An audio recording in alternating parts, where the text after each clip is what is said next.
going on, football fans? Well, real football fans. It's another day in the lab, we're going to say, on the whiteboard. We're going to talk a little bit about cover three today and a little more of the basics and just talk a little more positional things and more responsibilities.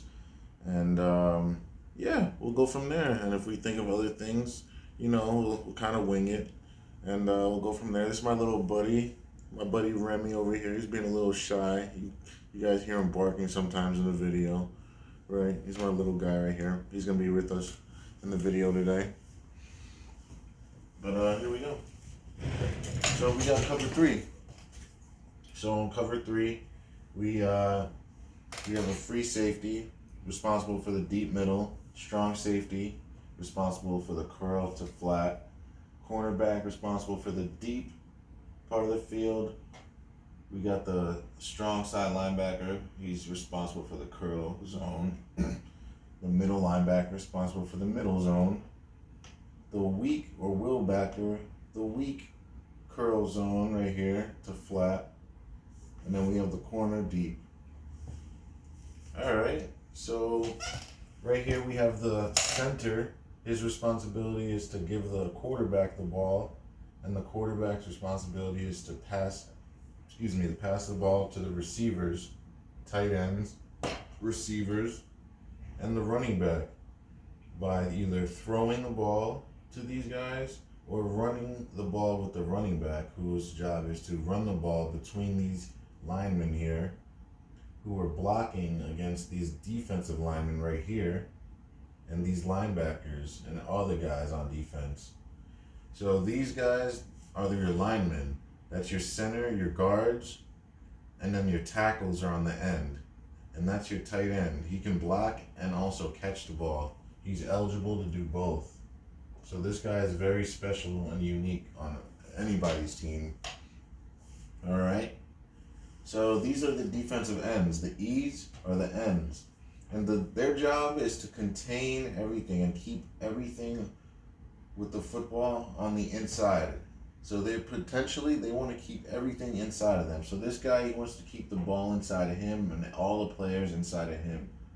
So basically his job is to let all his other teammates make the play.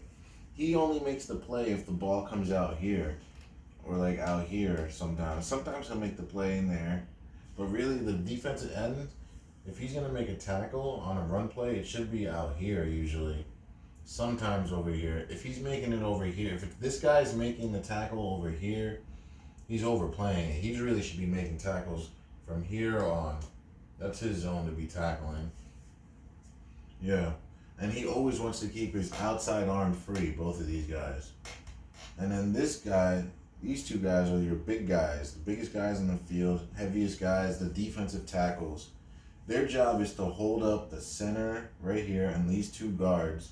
And then even the tackles on the double team, their job is to hold up as many people as possible so that this guy, and this guy can make the tackle on the running back or even the sack on the quarterback.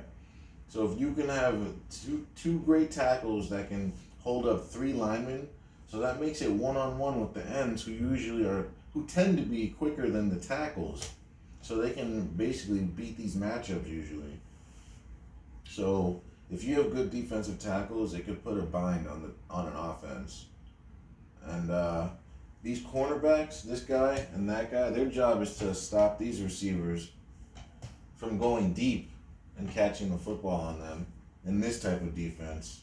In this type of defense, their only responsibility is to cover the deep part of the field and do not allow any deep touchdowns or anything deep across the field. Now the weaknesses in this defense is clear to see, is right here in the seam and right here in the seam. That's the deep weaknesses in this zone. And also in the hard flat right away, because usually the strong safety and the weak side, they don't go right to the flat. They got to stay deep to short. So on this defense, you're basically giving up the short route and the short stuff and making the tackle. That's what you're hoping. You're hoping your guys can make the tackle after the catch. And then you're also hoping your corners and safeties can make the play deep. But another weakness in the zone is if this guy, and this guy, if they get run off deep, there's going to be a nice little zone right in here between them and the linebackers to throw. So if you can basically use these three guys, or actually 1, 2, 3, these three guys, run them off, run them off, run them off, right? And then this guy can go right in here and run a dig. Just as simple as that. And you know what I mean? And that just makes it easy like there.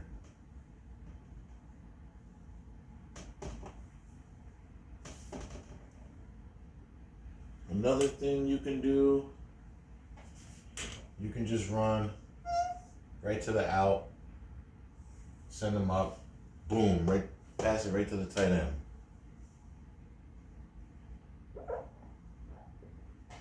You can do the same thing on this side, same route combination, same idea.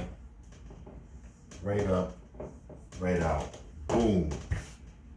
That's all day right there. You can also run drag, dig, corner, zig. That will always work.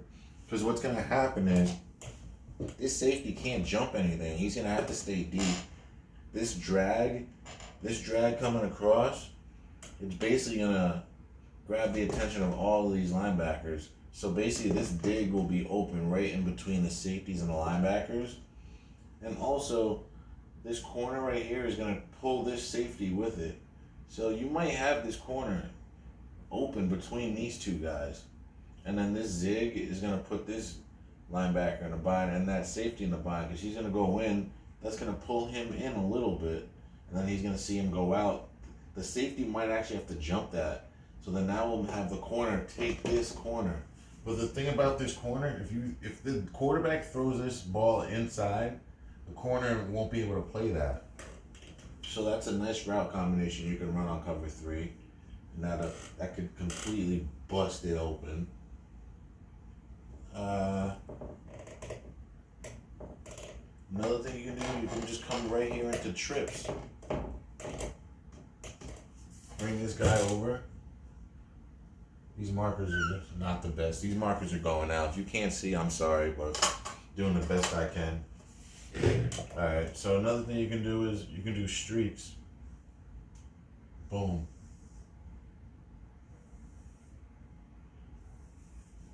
And then basically this guy is the guy that's open.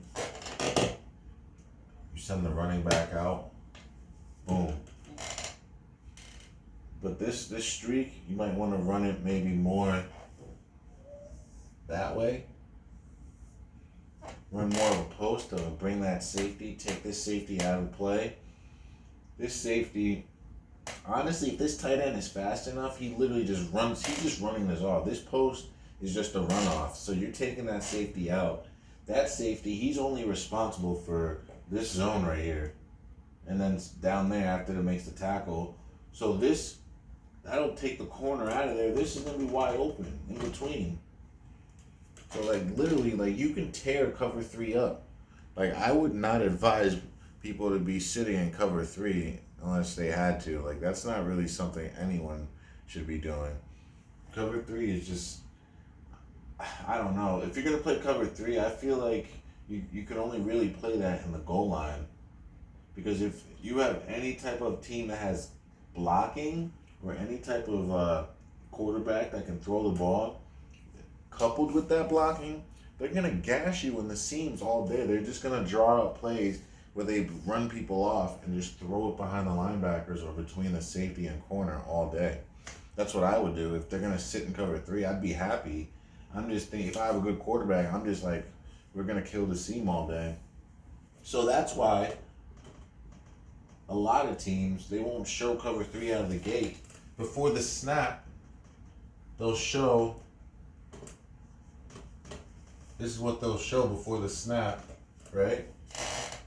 Before the snap. So then now you, as a quarterback, you're thinking, oh, is it cover 3 or cover 2? You don't know. So what do you do as a quarterback when you see this and you don't know what the coverage is. As a quarterback, what you do is you send this guy in motion. So you motion him over, and then they're going to have to do something to adjust. So what will probably happen is this safety will drop down, and then he'll go up. And that'll show you two things. It'll show you that you're in either man or cover three. Either way, that play will work in cover three or man. So what you would do if it's man coverage and you establish it's man, you would probably just go to the running back on the out or in route. Because once you realize it's man, you're running streaks. Unless you see a streak open, you can let it rip. But you're just going to look for the running back here and just dump it off, go to the next play. That's really if it's man coverage when you do the motion. Or you can go there and motion him there, motion this guy there, and then motion him back. And then who knows, maybe they'll show you what they're in. A lot of teams are just like, go in it, because you're just confusing them. That's what motion is. All motion does is to show a quarterback. It makes it easier for the quarterback to determine the coverages. Because usually when you move a guy, the defense is going to figure, oh no, we got to just get into it or show them what we're in. And they just have to do it sometimes, because if not, they're out of position. So motion is your friend as a quarterback. I would motion the most you can, because it confuses the defense and it shows and it tips off the coverage. What else? So these guys, these receivers, these guys, their job is to catch the ball. And like I said, the safeties jobs, the deep guys, their job is to stop the deep balls and to help the corners out on the deep balls and to guard the tight ends. So say we go in man coverage. This guy would have to guard this guy, that guy would have to guard this guy would guard the tight end, right? And then one of these linebackers would be responsible for the back. So then that leaves two free guys. So guess what? You can blitz on this. You literally can blitz on this. If you have good cover guys, you can just send this guy and this guy. So you'll have 6 guys sent. Even if you keep the running back in, you're going to have 6 on 5. Right? Or it's going to be 6 on 6, yeah. If you keep the running back in. But if the running back's on a route, you're down a man and they can get in on you. So you got to take a choice at that point. Actually, if the running back stays in, they can just blitz the other linebacker if the running back stays in. So either way, you're outmatched. It's either going to be, 7 on 6 or 6 on 5. So either way, it's not a great matchup. What else? So let's talk a little bit of run game.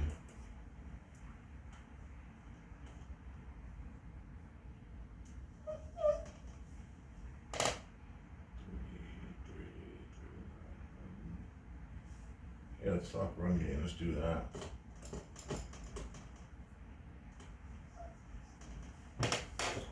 Okay.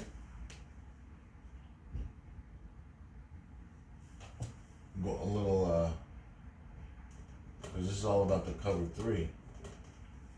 So let's say we want to run a little ISO. If we're gonna run front side, let's say we want to run backside because they're overloaded on this side and they're tipped off, and let's just say we want to go backside. If I were gonna go backside, I would block it like this. I would leave this end untouched. Tell this tackle to go right to the linebacker. Block there. Then the fullback will just seal this end off. And I'll just tell this guy, get to the outside. Block there. Okay, follow me? Then you need this reach block. This reach block has to happen or the play won't work. Right there. Right here. Cut off. Right there. Because that safety, this guy can just go right to cut off. Go cut somebody off. I would probably motion him in like right here. And then just he'll go cut off this safety. This guy would motion in, cut off this safety. Don't worry about that corner. Then basically, the running back is in the alley. He's gonna if this receiver makes the block on the corner, it's gonna be 1-on-1 with the free safety in the alley, and the running back is just gonna have to make a move on him or run him over or something. Gets the handoff or the pitch on the backside, and also this tackle on the block on the will. He's gonna have to read. He's gonna have to read the block. These two guys' block. Assuming this guy makes his block on the tackle, it's gonna depend on what he does, because he can just end up washing the will out, or if the will shoots in, he can just seal him off inside. It depends on how this will plays the run, because the will can just end up running out here. He can just see the run happen. If that happens, then this tackle can just wash him down. And then if the end is coming upfield, the fullback can just keep him where he is, and then the running back just has to read it, either cut inside, bounce it out. It's literally, you're just gonna have to read. He's gonna have to read two blocks, and then he's gonna have to read a man. That's how I would do it if I went backside. It could work. It's just that these two guys have to get their blocks, and then the fullback needs to make his block. Those three guys are the key to this play working. And then 1-on-1 with the free safety. That's how that would go.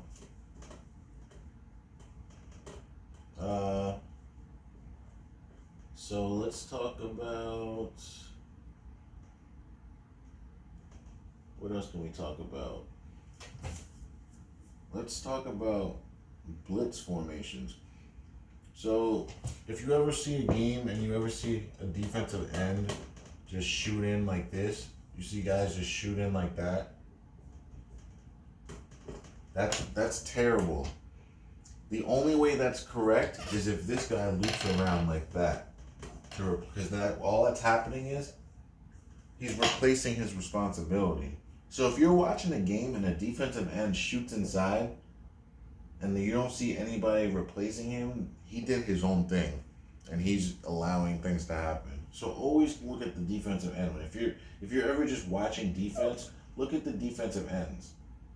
And then that'll tell you if you're watching a sound football team or if you're even watching real football at all. I'm telling you guys, the defensive end is the key to everything on defense. That's why do you think Aaron Donald, he's so good. Aaron Donald's so good. Yeah, they made him be so dominant, right? He's the defensive end. He does the right thing all the time, apparently. Guys don't block him, too. I mean, that helps. But if you watch him play, he always stays in his lane. He always does what he's supposed to do. And then the NFL also just hypes him up. But, yeah, so that's cover 3. Cover 3 is very basic, We're going to do maybe some cover 4 or man next time. That'll be cool. A lot of high schools, though, it's changing now because people are talking NFL and stuff, but a lot of high schools, they do the wing T stuff. You got that, the wing back, so it's a lot of backfield action. You got the fullback dives, you got the sweeps, you got the wing back sweeps with the pulling guards, a lot of misdirection. There's a lot happening with the guards and the running backs. That's really the key to having a good wing T offense. Maybe we'll do a video on wing T, and that'll be cool though, because wing T is something that everyone's familiar with and everyone can catch on to and relate to. We'll do that. We'll do a wing T little mini camp session, and also do more whiteboard stuff as we go. But thanks for joining me, guys.